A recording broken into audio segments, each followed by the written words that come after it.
Hello friends, आज हम topic discuss करें क्लास 10 से।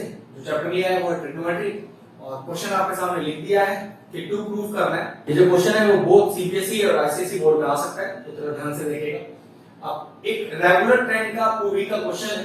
क्वेश्चन ठीक है, मैं करके दिखाता हूं, लेकिन काफी बच्चों को डाउट होगा कि सर ये इसके पीछे क्या लिखा है।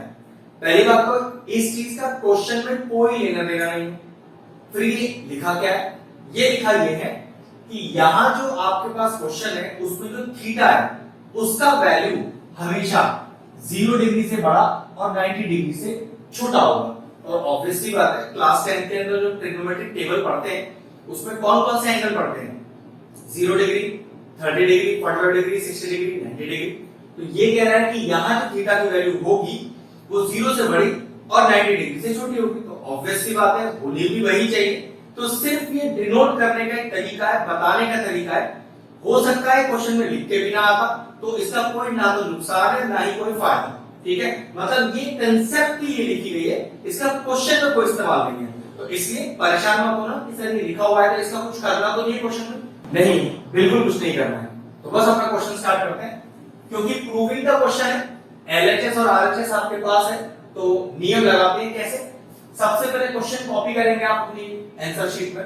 क्वेश्चन कॉपी किया, उसके बाद आप लिखेंगे एलएचएस और अपना एलएचएस कॉपी करेंगे।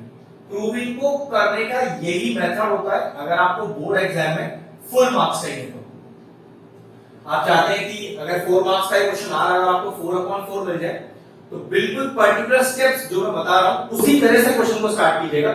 मार्क्स कटने का चांस ही नहीं है। सबसे पहले पूरा क्वेश्चन कॉपी किया, फिर एलएचएस लिखा और एलएचएस कॉपी किया। ये लीजिए मैंने कर दिया। अब क्वेश्चन को स्टार्ट कैसे करें? सबसे पहले ये देखें क्या क्वेश्चन कुछ अपनी पर्टिकुलर ट्रिक का है। पूरी ट्रिग्नोमेट्री में तकरीबन 7-8 क्वेश्चन ऐसे हैं जो वेरी इंपॉर्टेंट कैटेगरी में आते हैं और जो अपने ही लॉजिक से होते हैं। अगर आप उन वेरी इंपॉर्टेंट क्वेश्चनों को भी करना चाहते हैं, पूरी ट्रिग्नोमेट्री चैप्टर की प्लेलिस्ट हमारे चैनल पे अवेलेबल है। उसमें वो सारे इंपॉर्टेंट क्वेश्चंस दिए हुए हैं जिनकी मैं आपसे बात कर रहा हूं, उन्हें आप देख सकते हैं, क्योंकि उनको करने का एक अलग ही पैटर्न है। लेकिन ये उन 7-8 क्वेश्चनों में से नहीं है। ये एक रेगुलर पैटर्न का क्वेश्चन है जिसमें जो नियम मैं बता रहा हूं वो 99% हर ट्रिग्नोमेट्री के क्वेश्चन में लग सकता है जिसको आप प्रूव कर रहे हो। और नियम ये है, जब भी आप कोई क्वेश्चन देखो ट्रिग्नोमेट्री का और आपको ये लग जाए कि ये वेरी इंपॉर्टेंट के क्वेश्चनों में से एक नहीं है, तो एक ही ट्रिक लगेगा। क्या? इस क्वेश्चन को साइन और कॉस की टर्म में खोल लो। हमेशा ध्यान रखना है, जब भी आपको क्वेश्चन फंस जाए ट्रिग्नोमेट्री में, समझ में कुछ ना आए, तो कुछ मत करो, सबसे पहले क्वेश्चन साइन कॉस की टर्म में खोल लो। तो मैं भी वही करने वाला हूं। तो चेक करो, कोसेक को हम क्या लिख सकते हैं? कोसेक को लिख सकते हैं हम 1/sin और कॉट को लिख सकते हैं cos/sin। तो चलिए, तो मैंने कोसेक को लिखा 1/sin थीटा और कॉट को लिखा cos theta upon sin theta whole upon as it is denominator 1/sin theta minus cos theta upon sin theta.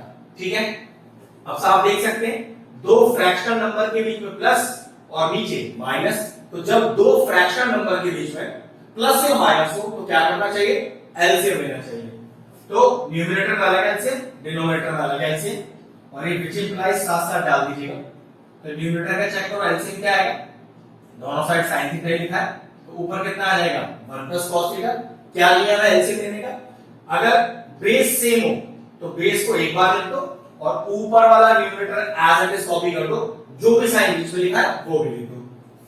Whole upon check करो, इसका भी बेस सेम है, डिनोमिनेटर में बिल्कुल सेम है, क्योंकि डिनोमिनेटर ही तो कॉपी किया है। तो सिंपल बात है, क्या लिखेंगे? डायरेक्टली लिख दो 1 cos थीटा।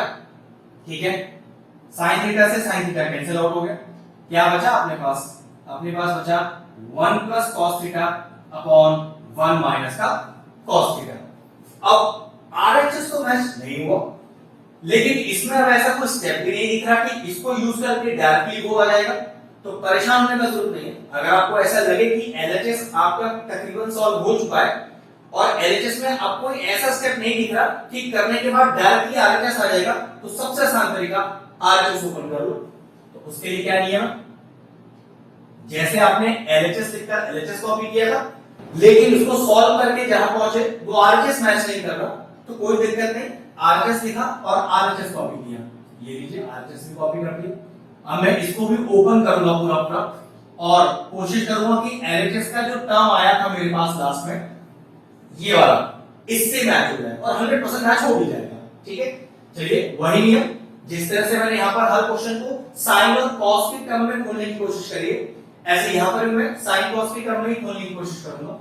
तो 1 तो 1 रहा, यहाँ 2 और कॉट स्क्वायर मतलब ये हो गया cos theta upon sine theta का होल स्क्वायर।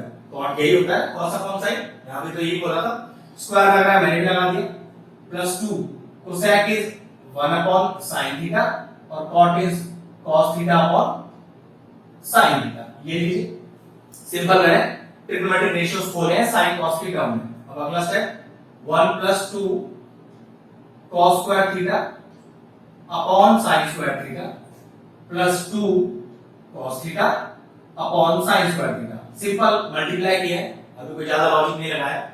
अब क्या करते हैं, इसके नीचे 1 लेके हम लेते हैं एलसीएम। चेक करो एलसीएम कितना आएगा, ऑब्वियस सी बात है एलसीएम आपका साइन स्क्वायर थीटा आ जाएगा।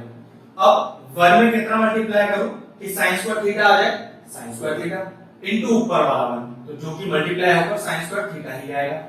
अब साइन स्क्वायर थीटा में क्या मल्टीप्लाई करूं, साइन स्क्वायर थीटा आ जाए 1 और इनटू ऊपर वाला numerator, plus sign square theta में क्या मल्टीप्लाई करूं, साइन स्क्वायर थीटा आ जाए 1 और इनटू ऊपर वाला न्यूमरेटर। सिंपल ये मैंने एलसीएम लिया है, आपको जो तरीका एलसीएम लेने का आता हो आप ऐसे भी कर सकते हैं।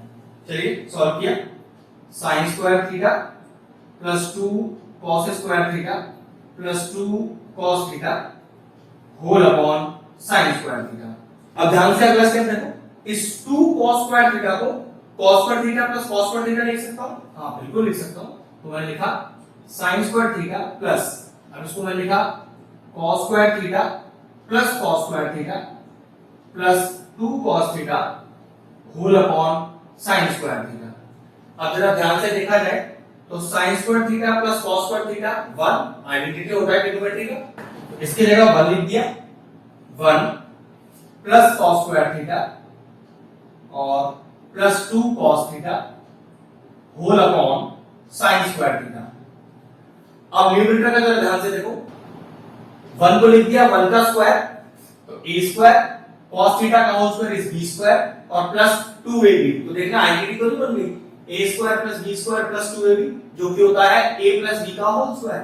तो कितना हो गया 1 प्लस cos थीटा का whole square upon sin square.